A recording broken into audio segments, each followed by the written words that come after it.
नमस्कार दोस्तों। तो एक सबसे बड़ा कन्फ्यूजन यूएस और ईरान की डील में ये था कि 300 बिलियन डॉलर्स का जो रिकंस्ट्रक्शन फंड की बात यहाँ पर चल रही थी, क्या उस रिकंस्ट्रक्शन फंड को हम किस तरीके से देख रहे हैं, क्योंकि इसके ऊपर बहुत सारा कन्फ्यूजन है। अगर आप देखो तो ईरानियन साइड से जो ईरानियन स्टेट मीडिया ने अपना पूरा आर्टिकल रन किया, उनके अकॉर्डिंग ये तो एक तरीके से वॉर कंपेंसेशंस थे, वॉर डैमेजेस थे।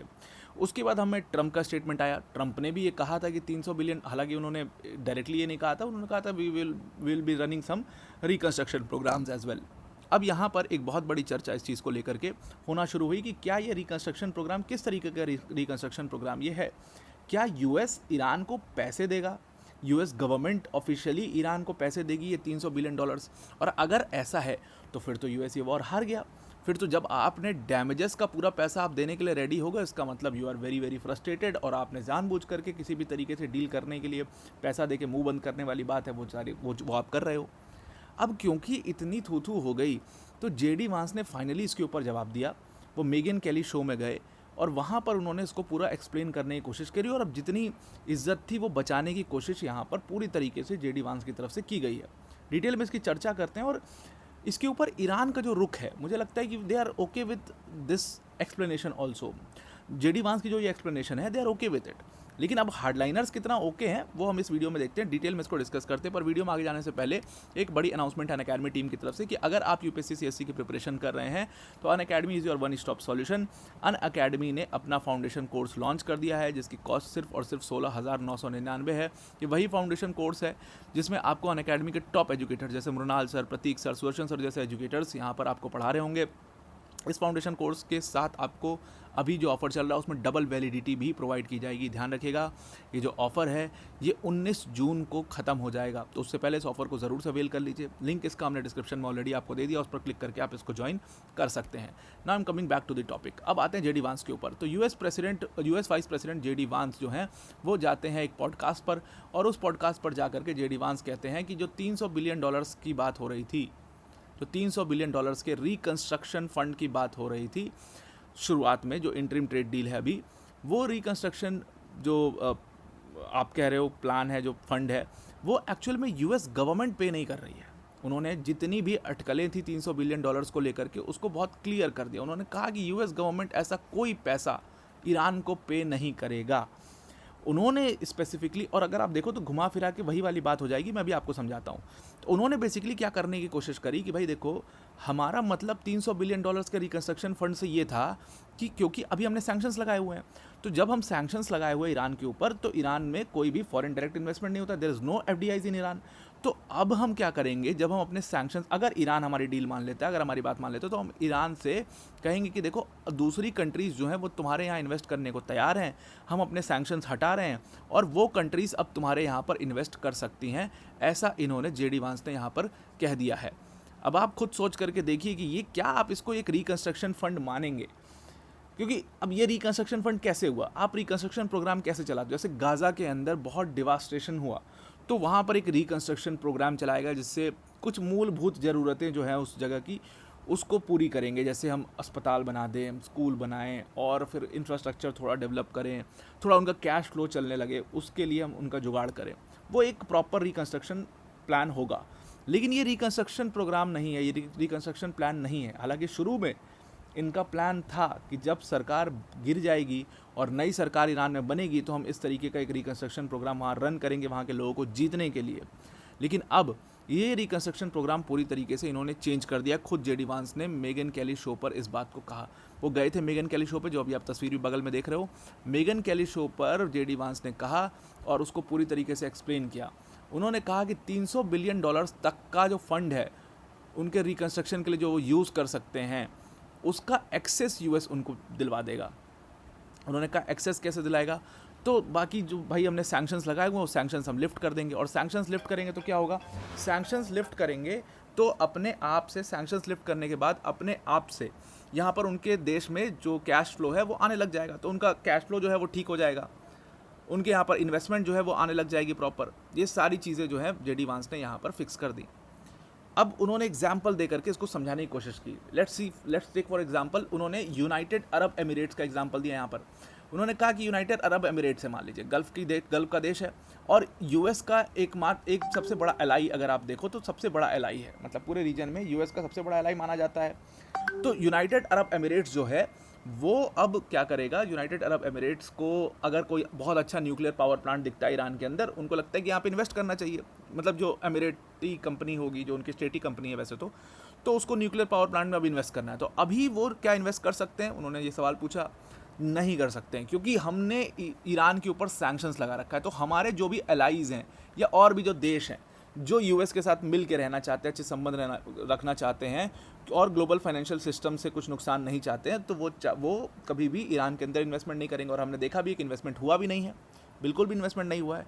कोट अनकोट उन्होंने ये बात कही कि जब ईरान अपना बिहेवियर चेंज कर लेगा और उसके बाद वो हमारी डील पर साइन कर देगा, उसके बाद हम तुरंत अपने जो सैंक्शंस हैं वो हम लगा देंगे, और हम बहुत सारे देशों से हम ये रिक्वेस्ट करेंगे, और बहुत सारे देश के लिए रेडी भी हैं, हम उनसे रिक्वेस्ट करेंगे कि भाई तुम जा करके यहाँ पर अपने प्लांट्स लगाओ, प्लांट्स में इन्वेस्ट करो, उनके इंफ्रास्ट्रक्चर में इन्वेस्ट करो, उसको डेवलप करो, ताकि उनका कैश फ्लो और ये सारी चीज़ें, उनकी इकॉनमी जो है वो ठीक सुचारू रूप से चलना शुरू हो जाए।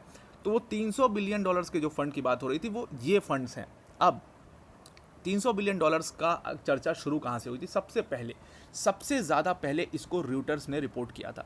रॉयटर्स ने एक रिपोर्ट करी थी इसके ऊपर, और उन्होंने $300 बिलियन प्राइवेट फंड जो है उसके बारे में चर्चा करी थी। कहा गया था कि इसके लिए यूएस ईरान फ्रेमवर्क अग्रीमेंट में इसके लिए वो लोग रेडी हैं। और रॉयटर्स को जिसने ये बात पूरी बताई थी वो एक्चुअली में काफ़ी क्रेडिबल सोर्स था, जिसको डायरेक्ट नॉलेज थी इस पूरे मैटर की।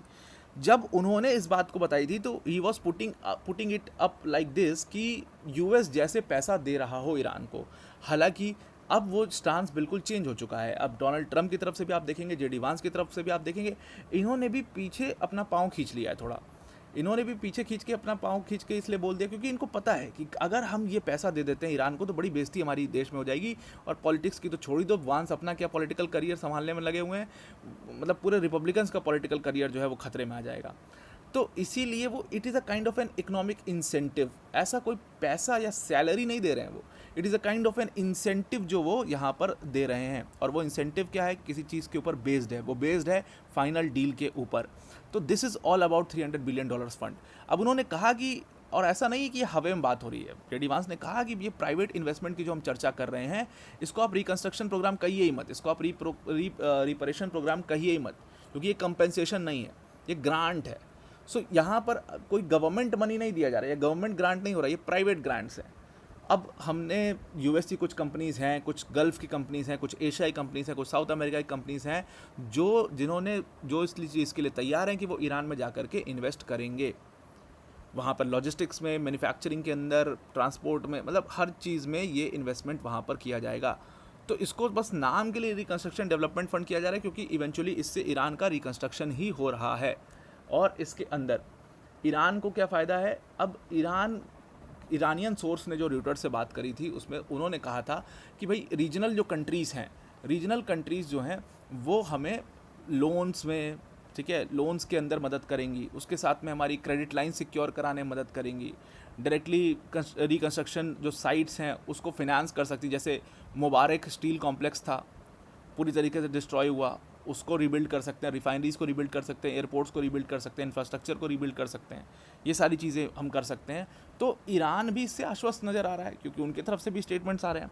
अब ईरान को ये फ़ंड कैसे हेल्प करेगा? ईरानियन सोर्स से पूछा भी रॉयटर्स ने कि भाई ये फ़ंड आपको मिल रहा है जिसका भी कोई प्रॉमिस नहीं, मतलब भाई कंपनी इन्वेस्ट करेगी नहीं करेगी वो डिपेंड करता है, कोई ज़बरदस्ती कोई प्रॉमिस तो लिया नहीं जा रहा है, कोई एग्रीमेंट तो साइन हो नहीं रहा है कि कंपनी ये वाली पर्टिकुलर कंपनी है जो करेगी इतना इन्वेस्ट आपके यहाँ, ऐसा तो कुछ है नहीं। कहा गया कि भाई हम सैंक्शंस हटा देंगे, जिस कंपनी को इन्वेस्ट करना होगा वो कर लेंगी। तो फिर क्या ईरान इस चीज़ से आश्वस्त है? तो पूरी तरीके से। जब ये वॉर शुरू हुआ ना, और जब पहली बार नेगोशिएशंस हो रहे थे, तो आपको ध्यान में होगा ईरान ने $400 बिलियन के कंपेंसेशन मांग लिए थे। उन्होंने कहा था कि भाई $400 बिलियन का आप कंपेंसेशन जो जितना हमारे वॉर डैमेजेस हुए हैं। फिर उसके बाद यूएस को लगा अगर हम इनको ये पैसा दे देते हैं तो फिर तो हमारी बड़ी बेइज्जती हो जाएगी कि हम ये वॉर हार गए, तो उन्होंने इससे मना कर दिया। फिर उन्होंने दूसरा ऑप्शन दिया, विच वॉज दिस, जो जेडी वांस अभी कह रहे थे। अब क्या ईरान आश्वस्त है? तो बिल्कुल है। ईरान को भी लगा कि यार we are one of the largest economies of the Middle East, हमारे पास पिछले 40 सालों से कोई FDIs नहीं आते हैं, क्योंकि हमारे ऊपर इतना सैंक्शंस लगे हुए हैं। बहुत सारे हमारे फ्रोज़न ग्लोबल एसेट्स हैं जो फ्रोज़न हैं इंटरनेशनल सैंक्शंस की वजह से। उसके बाद हमारे पास second largest proven natural gas reserves हैं, fourth largest proven oil reserves हैं। तो अगर कोई फॉरेन कंपनी है और हमारे ऊपर सैंक्शन हट जाए तो वो क्यों ही नहीं इन्वेस्ट करना चाहेगी हमारे यहाँ। इतनी पॉपुलेशन है हमारे यहाँ, वर्कर्स भी मिल जाएंगे, सारी चीज़ें मिल जाएंगी, तो वो क्यों नहीं इन्वेस्ट करेंगे हमारे यहाँ। There is no point of that. तो इसीलिए वो इससे बहुत ज़्यादा आश्वस्त दिखाई दे रहे हैं। अब इन्वेस्टमेंट जो है वो बिल्कुल निगोशिएशन चल रहा है, उसके बिल्कुल पैरेलल चल रहा है। यूएस सैंक्शंस तभी लिफ्ट होंगे और ईरानियन जो फ्रोज़न एसेट्स हैं वो तभी रिलीज़ किए जाएंगे जब ये डील साइन हो जाएगी। इसका मतलब है कि आप इसको रिकंस्ट्रक्शन प्रोग्राम की तरह देखिए ही मत, आप इसको एक तरीके से कहते हैं ना कि इंसेंटिव होता है, जो उस इंसेंटिव की तरह देखिए कि भाई तुमने डील साइन कर दिया, तुमको ये इंसेंटिव मिल जाएगा। इट मे बी और मे, अब वो आपके ऊपर है, आप इंसेंटिव कमा लो, आप नहीं कमा पाओ, वो आपके ऊपर है, टोटली वो आपके ऊपर डिपेंड करता है। तो ये पूरा प्लान था। अब आप बताइए, मुझे लगता है कि ईरान के अंदर अगर फॉरेन कंपनीज जाती हैं, सबसे पहली प्रॉब्लम तो क्या वो हार्डलाइनर्स जो हैं क्या वो उसके लिए रेडी होंगे। अभी तक तो उनको लग रहा था कि गवर्नमेंट पैसा देगी तो कोई ऐसा बर्डन नहीं, कोई दिक्कत नहीं है, या लोन भी कोई बर्डन नहीं है। अब अगर प्राइवेट कंपनीज वहाँ पे जाके बिजनेस करेंगी एज इन बिजनेस, तो हमने सऊदी अरेबिया को देखा है, ठीक है, हमने कुवैत को देखा है, हमने कतर को देखा है, हमने यूएई को देखा है। ये सारे देश बहुत चेंज हो चुके हैं, बल्कि ईरान तो खुद कहता है कि अब मुस्लिम कंट्रीज़ बची नहीं है, क्योंकि जो बेसिक्स हैं मुस्लिम्स के वो ये फॉलो नहीं करते, राइट। अभी हमने देखा कि पब्स एंड बार्स को भी अलाउ किया गया सऊदी अरेबिया के अंदर। तो then now this is a big problem. So क्योंकि वो कल्चर पर भी इम्पैक्ट पड़ेगा, तो क्या हार्डलाइनर्स इसके लिए रेडी होंगे, वो एक बहुत बड़ी देखने वाली बात है। और ईरान की जनता इसको कैसे एक्सेप्ट करती है, वो भी एक देखने वाली जरूर बात होगी। अब आपको पूरा आर्टिकल समझ में आ गया होगा। आज के लिए इतना ही। Thank you and have a nice day.